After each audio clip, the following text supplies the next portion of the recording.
Hey there guys, welcome to another edition of Time About the Movies. Today we're looking at the movies that came out during the weekend of April 14th, 1989.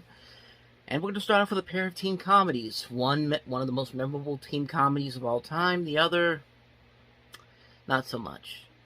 Let's start off with Cameron Crowe's Say Anything.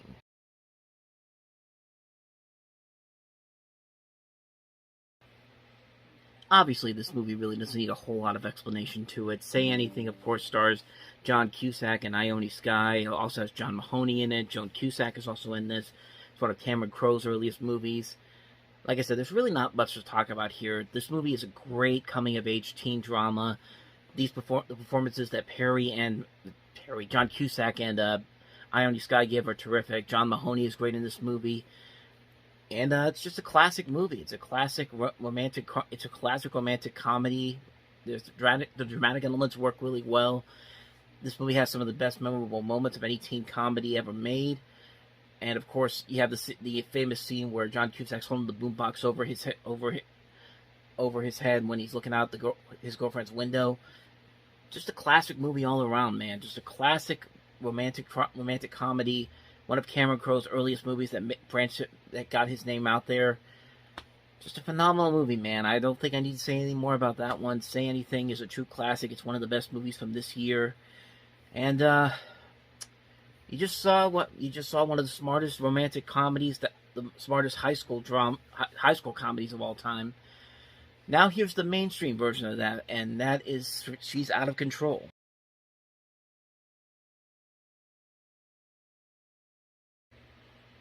Yep, She's Out of Control, the movie that made Gene Siskel and Roger Ebert contemplate ever wanting to review movies ever again. If you've ever seen the Siskel and Ebert review where they trashed this movie, She's Out of Control, they literally said that they almost gave up on film reviewing because of how bad this movie was.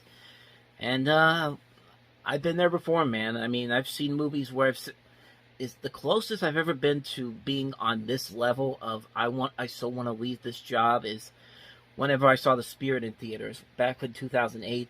That's the first movie I ever walked out of the theater. It was the part where they killed the cat and you just see the cartoonish looking eyes in the sink. It's just like, I'm done, and I walked out of there. I got my money back, and it made me contemplate, thinking, why am I doing this? But you know what? They saw Say Anything later on this day, and they were still around for a good long time. And when you watch this movie, when you see it for yourself, you could see why this movie was just a mess. It's a mess of a movie. Tony Danza, the way he looks at his daughter in this movie is just, it's unsettling. It's really unsettling. It's really creepy looking, and all you gotta think to yourself is, what were they thinking when they made this movie? I mean, this is a mess. This is a bad movie. Really bad movie all around. It's one of the worst movies of the year, and yeah, you can see why this movie made people want to quit their jobs at some point. But like I said, Say Anything came out on the same weekend. People saw that later on, and all is right with the world, I guess.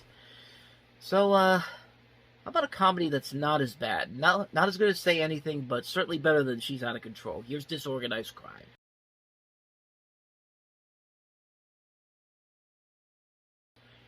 Made by the same team that made Stakeout 2 years prior to this.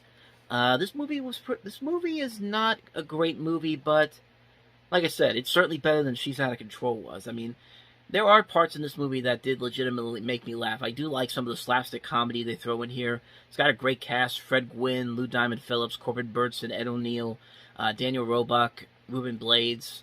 It's not as good as Stakeout. Certainly, it feels like a movie that doesn't really have a whole lot of. It doesn't have a smart script to work with. Like, the heist itself is really convoluted, and there is too much of a resemblance of slapstick comedy, but at the same time, there are moments where the slapstick comedy does get a little chuckle out of me every once in a while. But other than that, though, Disorganized Crime is it's a mediocre movie. I've seen far worse. I don't think it's going to leave too much of a lasting impact with me, but that's just my thought on it. Disorganized Crime came and went, wasn't a big hit, and we all moved on. So let's move on to the next movie, and that is Kurt Russell and Kelly McGillis in Winter People.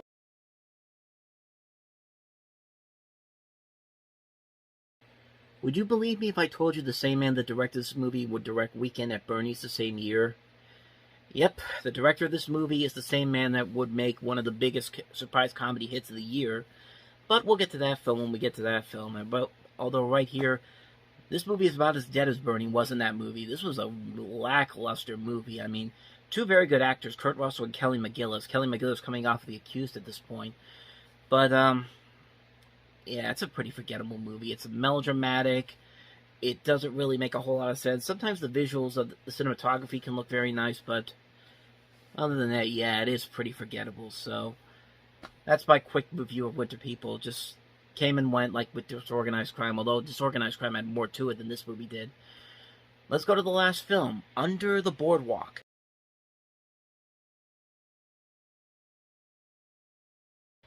Directed by the same man that did Children of the Corn, produced by Roger Corman.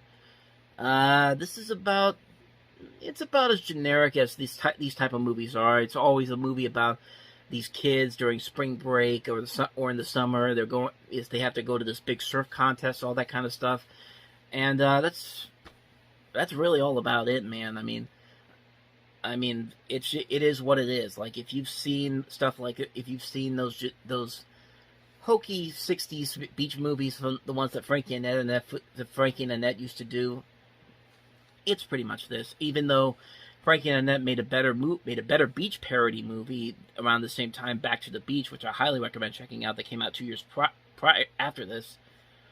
prior to this release. I mean, but yeah, another one that just came and went. Nobody really saw it. I watched it a little bit. Honestly, don't remember too much about it, but didn't leave much of a lasting impact with me, and not surprisingly, I don't think it did with many other people. So that's my quick thoughts on Under the Boardwalk. And with that said, we're going to wrap up another edition of Time About the Movies. Next week, Stephen King enters the fray with Pet Sematary.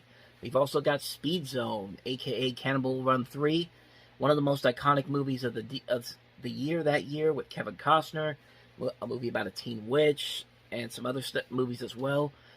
It's going to be a busy week next week, or the next time we talk about these movies. So thank you guys for watching, and as always, if you like what you see, go ahead and hit the playlist below, check out a previous episode, and I'll see you guys for the next one. Until then, take care.